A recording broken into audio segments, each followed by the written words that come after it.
Good morning, day 115. It's a beautiful sunrise today. Look at that. Just beautiful. We've got some clouds moving in, so it creates a lot of drama. It's a beautiful skyscape that is creating some different colors, and you know how the sun goes behind the clouds, and so pretty. Anyway, okay, so I titled today Following Your Heart, and it's a little misleading intentionally, and it is based on my time in Proverbs 4 and 5, mainly 4.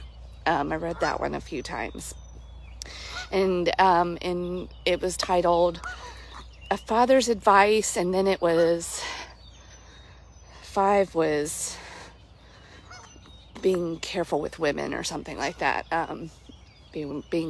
Beware of immoral women, something like that. Anyway, so all good advice, and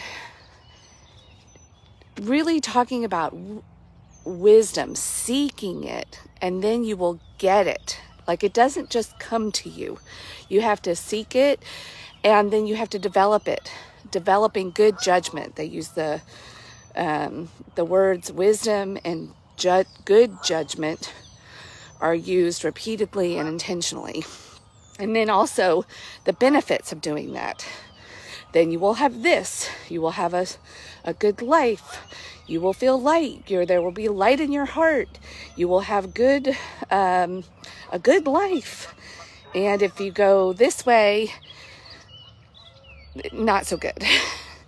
But the struggle's real. The temptation, like if you don't seek wisdom and set yourself in that direction, and you just let your heart go wherever your heart wants, really it's your appetite, and the lust, or the desires of the immediate flesh, then you're not going to want wisdom. You're going to resist it. It's going to feel like deprivation. So you've got to go in that direction, and then it will become part of your heart, and you will learn to like it and treasure it and see all the benefits. But the temptation to go the other way is real. The struggle is real. Our heart sees, people over there having what looks like fun in the moment, or indulging in, decadent foods, overindulging maybe, should be the right word. Drinking, all the things that we think of sometimes when we think of fun, and we're like, well, and then the whole topic of moderation comes in, like everything in moderation. I don't know. I don't know. That's like playing with fire. But that is the temptation of the human. Well, I'm the one exception. Well, I know better, so I will, however I'm going to do this thing, I'll do it in a safe way that won't take me out. And that is sort of what Solomon, I think, is writing to his son, or maybe David. He's repeating words that David spoke to him. It is the temptation of every human to just follow their heart and to trust their heart on its own. No, you've got to, want wisdom, seek it, listen to it when you hear it, always be going in that direction. And then that's what your heart's desire will be. But wherever your attention goes and your appetite flows and whatever you're satisfying in yourself, there's that parable of the 2 wolves, the ones you feed. That is where your heart will go. So don't just follow your heart. Having spent a few years in prison ministry, I was surprised to arrive at a place where a lot of the women were there because they thought that's what you were supposed to do. And there's these cute sayings out there about following your heart. Just, do whatever. It's all relative. Do what you want. You can't just follow your heart without first setting your heart in a direction, and then your heart will desire going in that direction because it sees the benefits. Or even if it starts seeing the negative consequences as benefits. I had to learn the hard way with a few things. And when you want to change course and you finally wake up to the discipline and the correction, and you're like, trying to change and set your heart in a new direction and then follow it that way is hard. That's when it becomes a war. But because you've trained yourself to want these things over here through habit or addiction. And now we're going to do the hard work of going, nope, that's not what we're doing. So of course the Father's advice is like, hey, listen to me. Don't even try that. It's not going to be good. Look at that sunrise. Beautiful, beautiful. Got some purple. I don't know if you can see the purple. It's maybe like a, what is that? Periwinkle that I'm looking for. That's sort of bluish purple. So pretty. Yes, and those of us that are parents out there, we hope that's what I'm doing right now as I have young adults, trying to really pour in from my mistakes and my hard-earned wisdom, not the kind that I received. And I can even think back to, I've shared with you all that I'm an emotional eater and grew up in a home that was so chaotic and a lot of trauma. Not being abused, like when we think of big trauma, like it wasn't physically abused. My parents did love me, but trauma in the sense that there was no security. There was no, I was always in a new school. We were constantly selling all of our belongings and moving and then starting all over. And luckily I had a sister that was 1 year, we were, what do you call that? Like Irish twins, kind of, we're 1 year apart. And so thankfully we at least had each other, but also we kind of probably reinforced some of our maladaptive coping ways in each other as well. When you're the one that sort of has to be the parent. And so I learned, my young heart learned to follow a not so good way. When I act this way, when I'm the good girl, and I stay quiet and I just stick my nose in a book and eat my, yummy little foods and snacks, things go well. And then when I deal with my parents and all of this, I'm the one that's the peacemaker. That was my role in the family. Then everybody's kind of happy with me. And so then my heart learned, this is what we do in life, and we follow our hearts. However your heart is trained, it will go in that direction. But also as parents, hopefully, we also know that, if we go to the analogy of appetite and taste buds, like a lot of things in the beginning taste bitter. We don't like them, or we're, it's not natural maybe for a lot of younger kids to like broccoli, for example. But with enough exposure and enough encouragement is a lot different than forcing. You can learn to like something. Your taste buds can change. I'm kind of learning this again as an adult.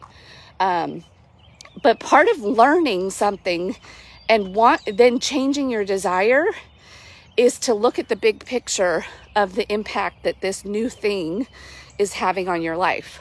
So not just the taste or the initial reaction of it, but then, I feel better when I eat these kinds of things, or I move my body, or I stay away from pornography, or I don't drink at all or very little.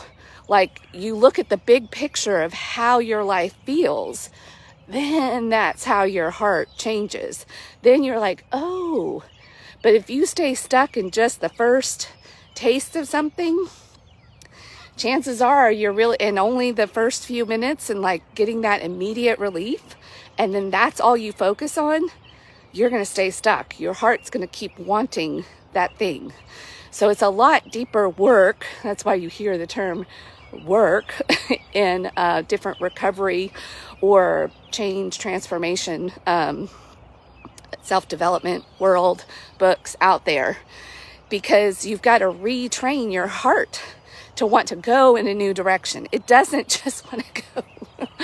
That's why we cannot just follow our hearts until we've poured into our hearts where we want it to go and be focused. That's why in this, in Proverbs 4, once you have wisdom and you've developed good judgment, then you've got to guard it. You've got to guard your heart. But it's a process. It's a process and a training and a refining and a discipline and correcting and even learning to like go, oh, and kind of liking the discipline, because you know that it's going to yield good results. Like, exercise and training is probably a good analogy for that. We learn to like sore muscles, or the coach giving us advice to do something because we want to get better. Like, we want to achieve and go in this direction and develop. And we know if we resist that correction and we don't show up for practice and we don't put in the work, we're not going to get the results that we want. But a lot of people, and even young athletes out there, and I use the term young intentionally because I think more maturity though is not necessarily related to age. I'm learning there's a lot of children, 50-year-old children out there, but once you're mature, you kind of understand the relationship of how things work. But the lazy or the foolish or the all of those, they just want the reward. They're like, but I'm showing up to practice, I'm here, but they're not really doing the work. Or maybe they're skipping practice, or they're just not putting in the effort. They're there in body, but not really, their heart's not in it. We all know people like that. We've probably been that person. If your heart's not in it because you're not seeing the benefit of the hard work. Beautiful sunrise. Hopefully this is making sense with the Father's advice, that don't expect your heart to know the right direction or know the way of wisdom. We've got to train it. And again, from yesterday, we're not treating God like he's a genie in a bottle, just granting our desires. When we follow his way and go in his direction with wisdom and good judgment, our desires actually change. And that's the part that sometimes we don't like. We're like, but I want what I want. Well, you think you do. But trust me, stick with me, let my heart become your heart, and then let's guard it, and then watch your desires change. It's true. I resisted it. I was one of those, I don't feel like a child anymore at almost 50, but I stayed there for quite a while. Look at that. Beautiful. Beautiful, beautiful. So if you were raised, like many of us are, with cute phrases that sound good, like just follow your heart. No. The heart wants what the heart wants. No. You've got to tell the heart what to want, and then you've got to tell the heart why, and then you've got to pay attention, and then you've got to be grateful for all of that and be joyous around that and see before you will get the full fruit of it. And then your heart, the desires of your heart will get in line. But if you try to straddle that fence, like, I really want that. It looks good, but I'm going to be righteous and I'm going to be good and do this over here, but your heart's not in it. That's the white knuckling. I'm so deprived. I'm so miserable, but I'm good. I'm good. I'm good. And then we go around and that crankiness comes out, and then we're judging other people because we're not really joyful about our choices. But we are feeling righteous because we're doing the things and we're resisting, but it hasn't really probably made it to our hearts. Because when it does, we also have more compassion because we understand how the whole thing works. And people know the judgy person when they see it, or the person they might not be able to put it into words. But people need to be invited and encouraged in a way from somebody that's genuine. And like they've genuinely got something that I want. They've figured something out. They can spot the difference. So that could be a thing to look into your heart about. If you're really good on the outside and you're checking your boxes and you're staying righteous on the surface, but your heart's not in it and you're feeling deprived and like you're missing out, you got some work to do, my friend. You haven't really allowed your heart to follow God.